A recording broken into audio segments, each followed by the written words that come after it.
jërë ngeen jëf yéen ñi safoo site internet bi di Buzz Actu 221 ñu neen leen bu baax jaajëfal leen ci kóolu tege sopp bi ak topp bi nga xamante ne rek yi nag ñu koy topp bu leen fàttee abonné di bës cloche de notification yi ngir mën a am yeneen i info maa ngi leen di nuyu je pense que ñu si bëri si yéen seetaan nañu un peu li jëm si remaniement ministériel bi nga xamante ne def nañ ko démb. Ça va être une occasion ñu wax ci tey je pense que ce pays demande à ce qu'il y ait beaucoup de vigilance nit ñi gën a am éveil gën a taxaw gën a farlu à partir d'aujourd'hui à partir de maintenant parce que c'est clair que fi ñu jëm ñu ngi jëm vers loo xamante ne nar na laal notre état de droit notre démocratie et c'est pas des choses yoo xamante ne da nga koo xalaat nii rek jëmale ko ci kaw ci kanam ne noonu lay war a demee dafa doon loo xamante ne ñi ko jiite dañ ko yàgg souhaité dañ yàgg bëgg mu am taxawaay boo xamante ne war dañu ko mun a taxawee ci réew mi loolu dafay interpeller ñu bëri moo tax on va parler de la question du remaniement wax enjeu yi ci am ak crainte yu ñu ci am attente yu ñu ci amoon aussi maa ngi jéglu nag ci position bi nii parce que démb dama doon football malheureusement ma am blessure donc mënuma toog bon xam nga man moom ay blessure pro rek laay am d'habitude donc dañ ma immobiliser nii mais bon ça va passer mais c'est important ñuy respecter rendez-vous bi nga xamante ne ñu bëri dañuy bëgg ñu joxe suñu position ci yenn yi et comme on l'a dit on écrit beaucoup mais il est important que ñuy expliquer population yi wax ak ñoom ci yoo xamante ne moom la ñu nekk di bind ñu koy mën a expliciter. Donc on a fait une réaction hier tardivement d'ailleurs pour jéem a expliquer un peu ban vision ak benn xalaat la ñu am ci mbirum remaniement bi je pense que nag li ci gën a am solo ci mbirum remaniement bi le premier ministre wax na ko moo jëm ci mbirum justice bi loolu la wax d'ailleurs ne moom lay jiital moom moo nekk ci kaw moo tax ci ordre de préséance bi gis nga ministre de la justice moom moo nekk ci kaw moom moo féete kaw parce que nee nañ am nañ benn attente bu ñuy xaar ci justice il faut que attente boobu justice mu doxal ko d'abord damay wax attente yi ñaar la benn bi mooy moom ci boppam dafa am attente ci justice te wax na ko sénégalais yi dégg ko mooy moom jàpp na ne en tant que premier ministre war na mun a toog ne ministre de la justice poursuivre diw mu poursuivre diw ñu jàpp ko dugal ko ci kaso bi boobu vision de la justice la am te daf ko assumer daf ko wax demal na Chine ne moom su doon moom mooy yàllaa xam ni tax nekkul président parce que su nekkoon président yenn yi yëpp jeex na ça veut dire tout simplement que vision bu mu am ci justice mooy justice à sens unique mooy jàpp di nga jàpp ne kii daf may déranger nga jàpp ko tëj ko encore une fois ñu ngi répéter que Badara Gadiaga mu ngi prison ba léegi émission bu mu nekkoon di ko def ki mu ko doon defal kooku nommé nañ ko ministre tey te kooku li mu wax moom waxu ko loolu mooy Sénégal Abdou Nguer mu ngi prison tey kenn mënu laa wax lan la def ñu ngi ko tëj ba léegi ñeneen ñëpp ñoo xamante ne dañ leen jàpp ne ñooñu dañoo am luubal bu ñu def ku si ne si ñoom tey sooy xool kii indi na caution teg ñu ne ko caution ba duñ ko jël demal dugg prison kii ñu ngi koy wax dañ laa corrompre te ki ñu wax ne moo ko corrompre kooku mu ngi doxi soxlaam kii ñu ngi ko ne non yow trésor da nga def blanchiment trésor la jaar te amul benn agent trésor bu ñu jàpp donc voilà la situation de la justice actuellement donc dem na wax ko foofu wax li mu wax ci campagne bi wax lu mu wax Chine donc lu muy tekki mooy moom jug na pour utiliser la justice pour régler des comptes politiques pour nekk dans des règlements de comptes politiques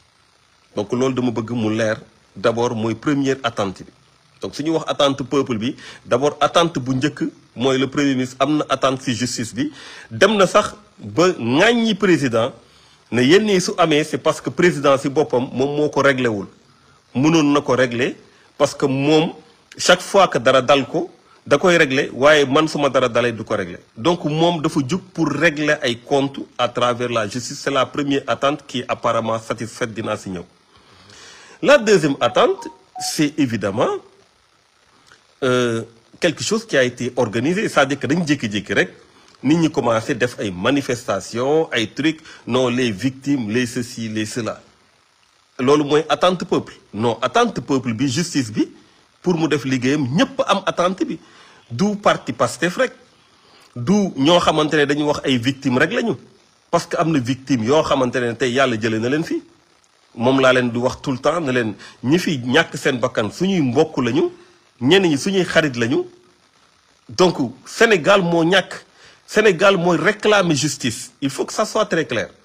donc ce n'est pas ñenn ñoo xam ne dañu jug organiser wu tout d'un coup rek parce que ba ñuy joxe 500 000 yeeg 1 million yi dégguñu kenn mais ñu jékki-jékki rek gars yi commencé jug ne woy justice mais justice dafa war a def liggéeyam loolu attente ñëpp la. Donc il faut que mu leer que ne il y a quelque chose qui s'est organisé def une forme de pression ne woy il faut que affaire yi mu leer et cetera léegi nag jëlee nañ fi le ministre de la justice. waaw soo fi jëlee le ministre de la justice est-ce que da ngay changer les procédures judiciaires est-ce que justice warul jaar ci enquête warul jaar ci ñu inculper est-ce que warul jaar si ñu def instruction est-ce que warul jaar si ñu dem au niveau du tribunal est-ce que warul jaar ñu achever tous les voies de recours est-ce que justice bi dafa doon justice boo xam dañuy jàpp nit ñi rek tëj comme ni ñu ko defee am na ñoo xam ne ñu leen tëj tey si kaso bi kenn ba fii may wax ak yéen kenn dégluwu leen dañu leen tëj dugal leen si kaso bi kenn dégluwu leen maanaam le premier ministre nee na moom mun na joxe ordre ne yow poursuivre la diw ñu poursuivre la te suñu la poursuivre yóbbu la si kaso bi ça veut dire que ne balaa juge du siège toog di la juger mën nga fa def ay mois mën nga fa def ñu bëri ñu ma la cité fii léegi ñooñu ñu ngi foofu kenn jugé wu leen kenn dégluwu leen sax ñenn ñi ñu ngi toog foofu di xaar donc ndax façon justice boobu lañ bëgg a yóbbu réew mi damay rappeler ne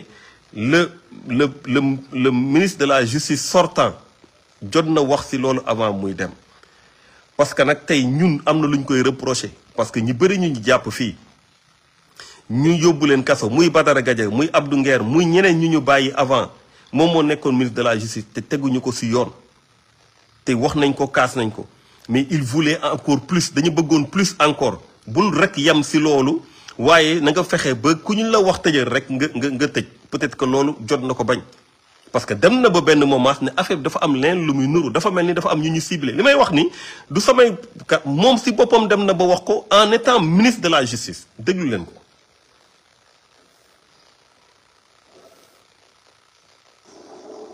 Je ne comprends pas du tout, en toute objectivité, ces observations, pour ne pas dire ces critiques. C'est comme si finalement, ce qui évidemment semble intéresser les gens, c'est moins la bonne marche de la justice que l'arrestation et la poursuite de certaines personnes qui ont été citées. Madame, li yitteel nit ñi dafa mel ni daal du atte bu aw yoon ndax soo bëggee atte bu aw yoon da nga koy jaarale yoon dafa am ay fànn ak ay charte yoo xamee ni waroo ko wàcc te it soo demee ba nga xamee ni nit ñi daf leen yitteel lool maanaam askan bi atte bi daf leen yitteel lool nga bëgg a gaawtu ba yàqule ndax lii waraf di wax yàkkamti ak gaawtu suñu juree doom réccu am ca yoon ba nga xamee ni li ñu amal yitte mooy lan mbir mi na aw yoon nit ñi def ko ci seen teeyaayu bakkan ndax li ci ëpp solo moom mooy fa ñu jëm du dañoo yàkkamti jàpp diw wala topp diw wala lijjanti diw li ñu yitteel moom mooy yoon dox na mu war a ni mu war a doxe mbir mi aw yoon. Mais ce qu'il dit est tellement clair musul wax na ne bu ñu topp kenn musul wax na ne non justice warul am dafa ne nañ ko teg ci yoon mais keroog maa ngi doon jox exemple Laurent Gbagbo lu ne lañ ko accusé yóbbu ko CPI il a fallu 7 ans procès bu 7 ans ñu setal ko procureur bi def appel ñu dem ba 2021 ñu soog ko setal définitivement maanaam justice dafa am yoon justice du ne diw mii neexuma pouvoir bee la bokkoon wala kii lii muy wax nii neexuma wala kii daf ma contre donc naa ko yóbbu tëj ko ci kaso bi mais on est dans quel pays mais vous pensez qu'on va gérer ce pays-là comme ça vous pensez que nii dañ leen di bàyyi ngeen gérer ce pays comme ça non c'est inacceptable ça justice lu muy tekki mooy bu ñu bàyyi kenn ak ku mënti doon soo defee lu woo warta def dañ la war a yóbbu devant la justice ñu àtte la loolu mooy dëgg mais dañ lay tu bénéficies de la présomption d'innocence mooy la personne est innocente tant et aussi longtemps que sa culpabilité n'a pas été démontrée hors de tout doute lors d'un procès même le doute est au bénéfice de l'accusé donc dañu war a doxal yoon maanaam amul diw mii waxoon nañ suñu ñëwee dinañ ko tëj ñëw nañu dañ koy tëj xam leen li ngeen di mënti def demain ça va s'appliquer sur vous c'est qu'il faut ngeen xam ne injustice kii kenn mënu fi nekk indéterminé mënoo fi nekk ba faw mënul nekk nit looy def da ngay sóor ëllëg kenn waxul nag bul def justice parce que justice moom dama la koy wax soo leen ko deful ak ci question yépp yu mu laaj waxuma waa Pastef ñooy def ay manifestation Sénégal yëpp dinañ def manifestation pour justice am justice dafa war a am ci lépp waruñu nekk ci impunité dans un pays mais nañ ko teg ci yoon nañ ko jaarale ci yoon nañu jël procédure judiciaire yi nu muy jaaree ñu jaar ko mais yéex na dafa war a gaaw lu muy tekki mooy nañu jël dugal ci kaso yi loolu mooy gaaw na et c'est comme ça que vous voulez gérer ce pays là moo tax ma ne gis nga ku doon am crainte ci réew mi à partir ci remaniement bi gënal yokk sa crainte gënal yokk sa vigilance parce que il n'est pas question que ñu jël réew mi di ko bàyyi entre des mains yoo xamante ne nekkuñu fi lu dul pour def des règlements de compte politique nekkuñu fi lu dul pour xool ñi leen di gêner parce que amuñu benn résultat ñu leen di gêner ñu jël leen daal di leen dugal ci kaso bi donc loolu dañ ci attirer attention kan la ñu indi ku ñu indi mooy Yacine Fall moom lii la waxoon ci justice déglu leen ko. De rendre compte de ces engagements, des engagements qu'ils ont pris lorsqu'ils sont élus. Nous ne pouvons pas avoir des leaders qui prennent des engagements, qui promettent aux Sénégalais de mettre le pays, le peuple au devant de la scène, devant leur parti, mais après de mettre leur famille et leur parti et leur politique au-dessus du peuple. Donc nous devons d'avoir un système judiciaire qui puisse aussi faire cela et punir toutes les personnes qui ont tort, qui commettent des crimes, que ce soit des crimes économiques ou des crimes sociaux, sans qu'il y ait comme on dit, combat. Bon, du ma insister si nu muy waxee français nu muy kii ak loolu bon pour man loolu c'est pas grave l'essentiel mooy na def liggéeyam mais li mu wax nii leer na c'est-à-dire que les gens qui ont tort les sanctionner les trucs c'est pas le rôle de l'exécutif c'est pas le rôle de l'exécutif ça c'est le rôle du judiciaire ça c'est le rôle des juges ñoom li leen war mooy dossier bu mu mënti doon nañ ko jébbal justice dossier bu mu mënti doon boo xamante ne gis nañ ne war nañ ko yóbbu ci justice nañ ko yóbbu ci justice maintenant à partir de ce moment nañu bàyyi justice mu def liggéeyam parce que si les gens veulent se substituer à la justice bëgg a jël ay décisions appliquer ko fexe ba ñenn ñi ñu tëj leen parce que tout simplement jàpp nañ ne dañ leen a contre extra comme ni ma ko waxee léegi ça va être extraordinaire ça va être une chose boo xam ne kenn waru ko d'accord ci réew mi kenn waru ko nangu ci réew mi donc dama bëgg mu leer cette question liée à la justice ñu ne mooy priorité boobu ni ñu ko waxee priorité su dee priorité bi mooy ñu ñuy gêner nañ leen tëj ci kaso bi képp kuy démocrate képp kuy responsable dans ce pays képp koo xamante ne gëm nga Sénégal gëm nga ay principe gëm nga ay valeur war nga taxaw pour que lu mel noonu bañ a am il ne faut pas si notre pays ñu bàyyi ko mu tomber dans des mains yoo xamante ne nekkee wuñ fi lu dul règlement de compte il faut l'accepter ak ku mënti doon parce qu'il ne s'agit pas de dire kii laa àndaloon man ñi may wax ñii ñëpp ñu nekk ci kaso bi ñu ci bëri wala ñoo xamante ñu ngi nekkoon ci régime bi sequma ak ñoom dara Au contraire, j'ai fait face à eux à un certain moment. Mais là n'est pas la question. La question, moi, il faut qu'on soit sur des questions de principe, des principes démocratiques. Donc, on va défendre. Si nous encore une fois, nous devons tourner là une certaine page. Nous doublons sur la question économique, nous redresser ce pays. Ils vont nous divertir avec des arrestations en n'en plus finir de d'une contexte. Loolu lay attirer attention si ñëpp parce que en réalité lan la ñuy xaar man dama doon xaar suñ ne 25 suñ ne dañuy def remaniement ma ne ah c'est l'occasion yow yaa ngi def plan de redressement économique lu muy signifier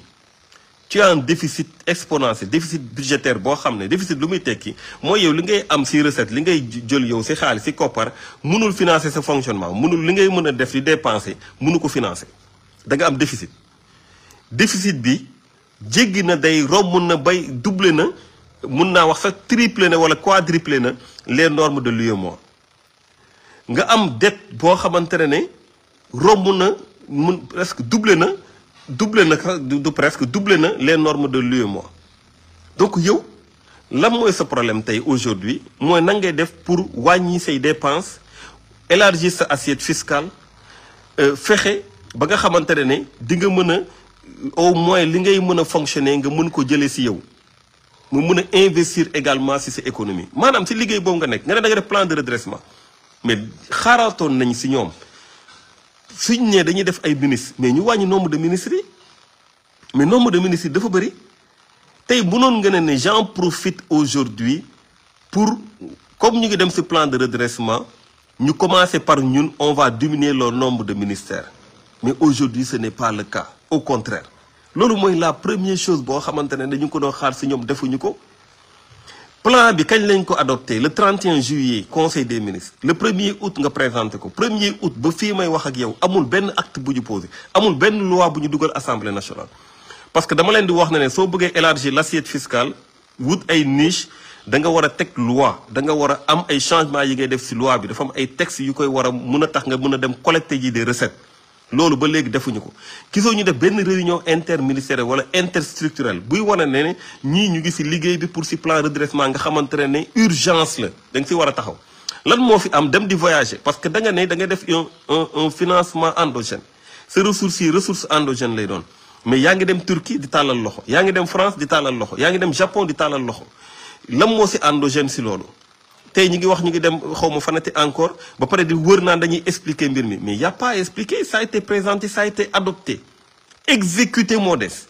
boobu ba léegi gisuñu exécution ñu def ko si dara lu dul ceeb bi wàññeeku na à l'étranger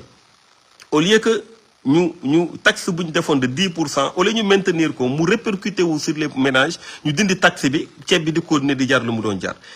le prix du baril wàññeeku na de près de 30%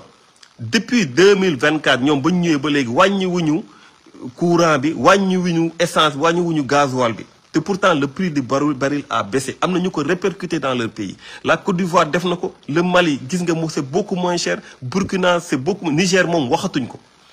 loolu mooy la situation économique au lieu que yow nga xool nan ngay soulager les populations doo répercuter dara du positif si ñoom lu dul répercuter ay charges si ñoom mais yow état tu gardes tes privilèges tu gardes ton fonctionnement tu gardes le nombre de ministères tu gardes tes fonds politiques tu gardes tout maanaam tu prends lépp li nga xamante ne dafa jëm si fonctionnement nga continuer ko maintenir ko di ko financer loo xamante ne da nga ko jëlee si askan bi voilà la situation économique ñu doon xaar si yéen ngeen wàññi le nombre de ministères mu doon un signal fort ils ne l'ont pas fait lu ñu def lu dul jéem a xool nan la ñuy divertir nit ñi nan la ñuy récupérer le ministère de la justice jël le ministère de l'intérieur parce que ministère de l'intérieur ki nga ko jox maître Bamba Cissé que je connais pour qui j'ai énormément de respect jàpp naa ne il mérite d'être un ministre pour man sa premier gouvernement waroon na si bokk donc là n'est pas la question mais ministère de l'intérieur depuis boobu ba léegi lan la ñu doon xeex parce que soo waxee ñu ne way su Macky nii la waroon demee su kii nii la waroon demee nii la demee et cetera mais su Ablaye Wade dem na ba génne détacher les élections jox ko keneen nga xamante ne moo ko doon bañ ko jox koo xamante ne il est partisan c'est-à-dire que recul démocratique bu ñu nekk tey suñu xoolee lu mel nii le ministre de l'intérieur nga xamante ne moom mooy organiser les élections nga xamante ne moom mooy autoriser les marches moom mooy garant de l'ordre public et cetera yu bëri moom moo koy gérer mais fu ñu doon xaar depuis boobu ba léegi mooy quelqu'un qui soit au-dessus de la mêlée mais on ne le fait pas donc lan la ñuy jël l'appareil de répression nga jël ko def ko entre les mains de Pastef la justice nga jël ko def ko entre les mains de Pastef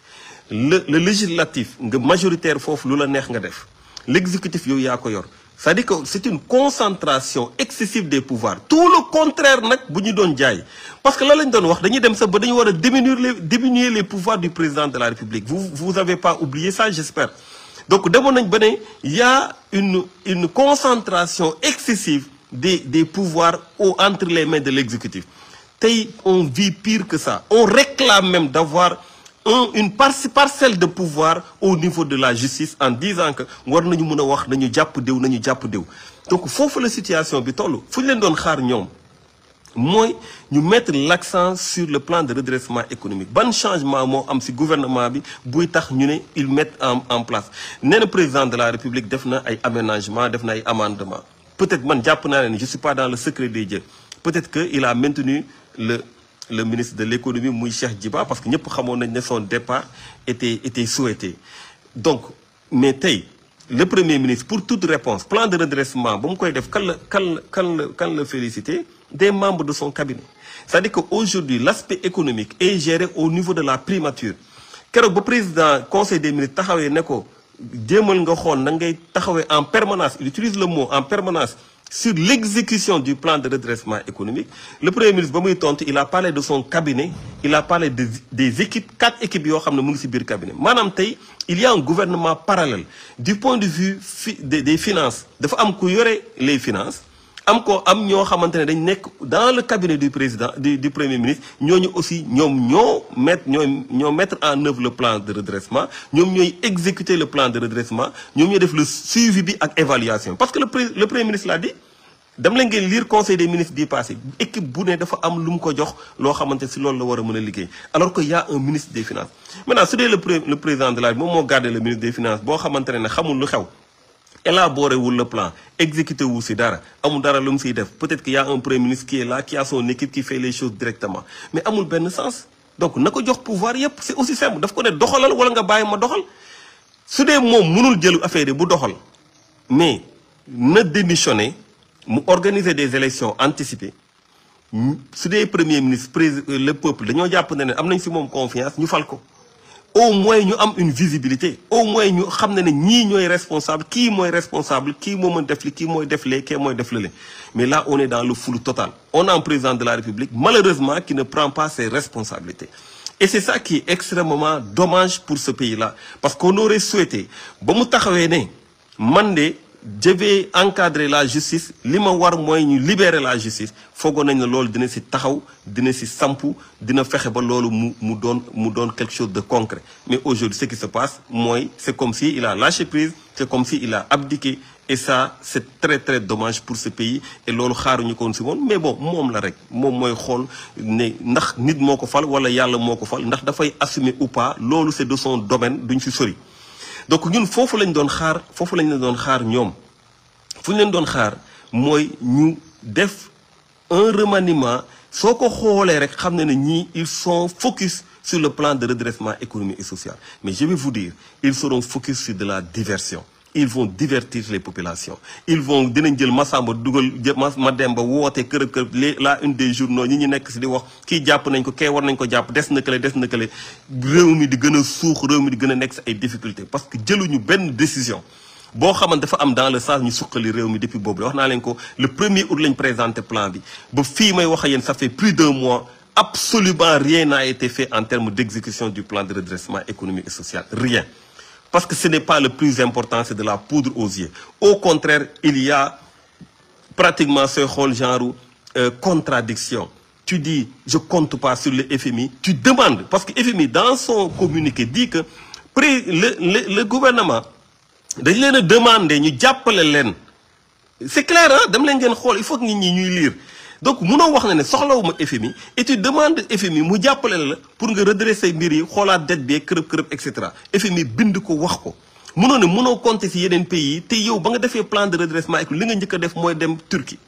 soo demee Turquie tu sollicites quoi ñu ne la non Exim Bank mën na la financer te du ñëw sur la dette souveraine c'est très simple mooy genre li nga doon wax dette cachée li ngeen tuddee woon dette cachée mooy avoir un financement extérieur bu jaarul sur la dette souveraine mais état da si impliqué wu parce que état su dee am na anomalie dafay dugal loxoom mais su dee dugalul loxoom ne boot lañ lay tegal dañuy construire dañuy exploiter soog a transférer donc yow pratiquement sa souveraineté da nga koy perdre à partir de ce moment li nga doon wax ci ressources endogènes ak yooyu yëpp da nga koy teg fële tu vas en France tu demandes quoi dimbale leen ñu ibbil nañ leen yéen entreprise française yi ñëw leen histoire bu ñu am France extra entreprise française suñ ñëwee lan la investissement direct étranger lay doon investissement direct étranger lan mooy finalité bi mooy ñun luñ doon kaas yéen ngeen ko doon kaas avant ngeen di ñëw ci réew mi mooy dañuy am ñun croissance mais croissance bi dafa extraverti maanaam bokk nit ñi dañuy ñëw liggéey mu am production richesse am mais richesse dañ koy jël delloowaat ko seen réew parce que suñu amee ay dividendes seen réew lañ koy yóbbuwaat suñu amee ay xaalis seen réew lañ ko et puis suñu sous-traité sax ñu nekk seen réew la ñuy jox parfois les marchés donc yow doo amoo loo téye c'est-à-dire que amul lenn loo renforcer moom laay wax keroog defuñu politique de l'offre defuñu politique de la demande politique de la demande mooy nga investir sur nga def l'investissement public nga yokk les salaires nga jël ay nit et tout ça tey yokk salaire amul jëluñu ay nit au contraire ñu ngi dàq nit ñi investissement public amul parce que 2,5 milliards premier trimestre bi gisoon ngeen ko 2,6 milliards lañ dugal ci investissement public et ainsi de suite yeneen rapports yi gën gis nañ ne l'investissement public est extrêmement faible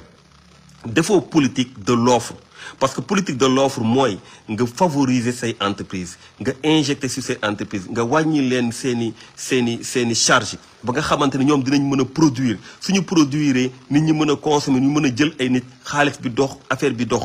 loolu defu leen ko parce que yéen non seulement entreprises yi yéen a ngi yàq seeni liggéey parce que yéen a tëj BTP yi yéen a arrêté yenn chantier yi mais yéen leen yoral xaalis di leen négocier ak ñoom ci xaalis bi parce que waxtaan ak entreprise yi actuellement le secteur privé mooy dinañ leen fay seen xaalis may leen ñu tuuti alors que dans d'autres pays koo yoral xaalis mais loolu ngay njëkk a lijjanti ñoom dañ leen a yoral xaalis léegi nga yoral leen xaalis yàqal leen seen liggéey ba pare nga dem di wuti ay partenaires à l'étranger dem Chine wax chinois yi nañu ñëw dem France wax français yi nañu ñëw ñoom suñu ñëwee ils vont travailler dans ce pays suñu travailler dans ce pays loo xamante ne suñu entreprise yi ñoo ko waroon def ñoom ñoo koy jël def ko à leur place voilà la situation bi ngeen def réew mi voilà la situation actuelle du Sénégal qui fait que mënoo njort ne ñii mën nañ bouger réew mi un iota c'est-à-dire que jëlee ko fii yóbbu ko fee même 1% du PIB pour ñu récupérer ko da ngay naan fan la ñuy jaar waxantumaa ne ñuy delloo déficit bi à 3% wala di yóbbu dette bi autour de 70% xalaatuñ ko sax mënuñu ko taxawuñu ci nekkuñu ci ce qu'ils vont faire ils vont nous divertir ils vont nous mettre dans des querelles à n'en plus finir ils vont jàpp kële taxawu kële kii dañ ko war a attaquer lañu ko ça va être ça le débat dans ce pays là et je vous le dis loolu mu ngi suñu kanam ils ne feront rien et au même moment les populations vont souffrir les gens vont souffrir parce que xaalis bi doxul ci réew mi nit ñi amul pouvoir d'achat les familles nit ñaa ngi perdre leur emploi ñi nga xamante ils sont dans l'informel gisuñu ñuy jënd voilà la situation du pays voilà liñ fi ñu leen doon xaar ngeen mettre fa l'accent c'est pas ce gouvernement là ni ñu ko defee ni ak façon bi ñu ko defee mooy mettre l'accent sur ça ce n'est pas le cas malheureusement et c'est ça qui est extrêmement dommage voilà donc en gros li ma bëggoon wax ci mbirum remaniement bi y a un aspect aussi boo xamante ne wax naa ci démb ci yenn médias yi yooyu c'est la démission de Abass Fall Abass Fall démissionné na parce que dafa bëgg a toog ci mairie bi damay fàttali ne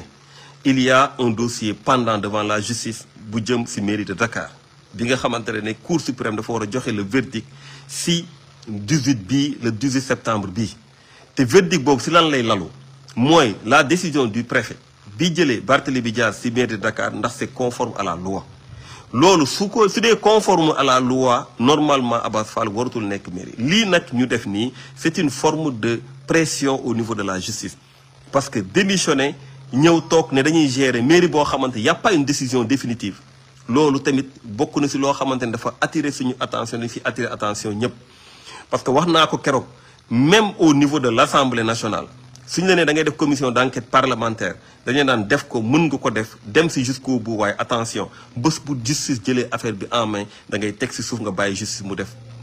mu jël décision les décisions administratives parce que loolu boobu ba léegi décision administrative moo am décision administrative moo fi jëlee le maire décision administrative moo fexe pour ñu convoquer le conseil municipal décision administrative la ñu jëlee valider le maire bu ko remplacer donc tey na leen leer na ne li ñu waroon xaar mooy une décision définitive de la justice loolu le 18 la cette manière là de procéder c'est une forme de pression bu ñu teg au niveau de la justice en gros loolu laa bëggoon wax ci li nga xamante ne xewoon na fi muy par rapport au remaniement dinañ am occasion na ñëwaat si yu bëri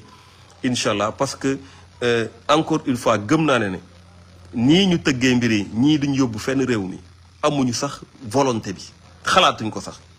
ñu ngi dans de la jouissance ce que j'appelle de vraiment lu ñu gënoon metti ci pouvoir quoi la ma doon wax naan pouvoir léegi c'est de la jouissance maanaam nit ñi ils viennent pour garder ay fonds politiques garder ay privilèges def ay convois def ay trucs ci loolu nga nekk amul lenn loo wàññi ci loolu dara tu es dans de la pure jouissance moo tax de plus en plus sooy xool ñuy wax de l'autre côté ñoo xam ñu ànd ak ñoom ñuy étaler seen frustration c'est pour dire kenn faale wuñu kenn di maanaam ku ne bëgg na ñam ci mbir mi alors que population yi ñu ngi doon xaar mu am ay changements des changements concrets yi nga xamante ne dafay toucher les populations tey suñu amee changement bu ñuy wax mooy dañuy yokku élargir taxes yi élargir assiette bi fexe ba yéen ngeen di gën a indi xaalis jëmale ko ci ñun waaye ñun moom lépp te loolu c'est pour financer ñoom parce que ma leen di wax dañu nekk déficit budgétaire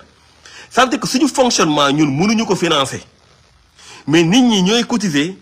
joxe koppar fay ay taxes fay ay impôts pour ñoom ñu continuer di am seeni fonds politiques ñoom ñu continuer di am seeni privilèges ñoom ñu continuer di am seeni oto di am seeni loo xamante ne lépp moom la ñu war a mën a téye alors que population yi ñu ngi souffrir il faut que nit ñi ñu xam situation boobu la situation bu mel noonu nag dafa laaj nit ñi taxaw moo tax on aura l'occasion de revenir sur pas mal de choses boobu ba léegi yu bëri dañu bàyyi noonu parce que nag en réalité toujours da ngay am njort ne waaw peut-être dina baax ñii dinañ xool nu ñuy redresser parce que la finalité mooy mbiri dox quand même ñun dañu bëgg mbiri dox mënuñu opposer wu pendant mais chaque régime ñuy les mêmes problèmes les mêmes questions reviennent un cercle vicieux tu t'en sors pas chaque jour yaa ngi génn pour manifester pour diw ñu bàyyi ko suba yaa ngi manifester pour kay ñu bàyyi ko ginnaaw suba yaa ngi naan nañu xool askan bi nañu wàññi électricité bi man manifester naa def manifestation boo xamante ne dañ ma menotté daal di may rien que parce que dama doon laajte pour électricité nañ ko wàññi tey fu mu toll nii lan moo fi am le gasoil le prix du baril wàññeeku na kenn répercuté wu ko ci population yi gasoil bi wàññeekuwul essence bi wàññeekuwul courant bi wàññeekuwul dara wàññeekuwul loolu ay xeex yu ñu doon xeex la depuis longtemps ñu ko doon xeex ak yéen ngeen war ko def waru leen xaar ñu wax leen ko tey defu leen ko voilà la situation aujourd'hui donc am na taxawaay bu ñëpp war a am ñu xam ne mbir mi affaire partisanerie boobu ji nga dama wax naa ko fi keroog ñi nga xam dañ jàppee seen bopp ay robot lu ñu leen wax ngeen def ko suñu leen neen dem leen yuuxu kële ngeen yuux ko suñu leen ne wax leen kii na joxe preuve xaw mën a joxe solution ngeen ne woy kaay taxaway joxe woy répéter lii maanaam yëfu robot ngeen def mënu leen influencer d'un iota par rapport lu ñu def donc dem leen ngeen noppalu réew mi damay laaj ñëpp ñoo xamante ne bëgg nañu réew mi te jàpp nañ ne réew mi dafa war a changer ñu am taxawaay bu mat sëkk pour que réew mi mu changer j'en fais l'appel parce que suñ ko deful dara du avancer benn parce que prouvé naa ko léegi ci live bi ensuite ils vont être dans la persécution ils vont être dans des règlements de compte qui vont nous retarder et ça on n'en a pas besoin on a besoin que ce pays là marche ku def lu mu warut a def nañ ko boole justice def liggéeyam waaye ñoom dafa am ñoom lu ñu war a def et je dis encore une fois ñuy réclamer justice le projet n'était pas génn leen ñu gaañ leen ñu damm leen ñu tëj leen wala ñu rey leen après ñu jox leen justice boobu ça va de soi dañ la war a jox justice ak luy mënti doon nga génn ci lii ak nga génn ci leneen le projet moo doon génn leen soo leen génnee lu def leen lu ne pour ñu toog au pouvoir suñu toogee au pouvoir xam leen ne désormais lu jëm ci mbirum góor jigéen dañ koy criminaliser donc jar na ngeen génn ba joxe seen bakkan xam leen ne désormais lu mel ni fonds politique dañ koy dindi ci réew mi parce que dafa araam jar na ngeen joxe seen bakkan xam ngeen ne am na loo xamante ne yéen ngi nekk ci ay yenn réew yi am ngeen xarañte te mën ngeen a yor réew mi dinañ fexe ba appel à candidature am nit ñoo xamante ne bëgg nañu yegg si yenn poste yi ñu mën fa yegg parce que dañ ko mérité loolu jar na ngeen teg seen bakkan ainsi de suite loolu moo nekkoon le projet. donc balaa ngeen di marche di laaj justice bi nga xamante ne ça va de soi marche leen pour ñu li ñu leen waxoon ñu def ko soo leen ko deful parce que vous êtes dans la partisanerie et quand vous êtes dans la partisanerie nekku leen si problème mu réew mi da ngeen nekk seen problème mu bopp. et ça ce n'est pas normal donc nit ñi xam ne réew mi moo nekk au-dessus de tout et les gens doivent se battre pour que ce pays-là mu change. Il n'est pas conscient ñu continuer de bàyyi lu mel ni muy am à chaque fois les mêmes combats on en a marre loolu moo leen war mais pas ñëw di tontu ay Thierno boobu di tontu ay Massamba ay Mademba ay kërëb loolu yóbbuwul réew mi fenn parce que nit ñi moom ba ñu commencé wax yéen duggagu leen politique.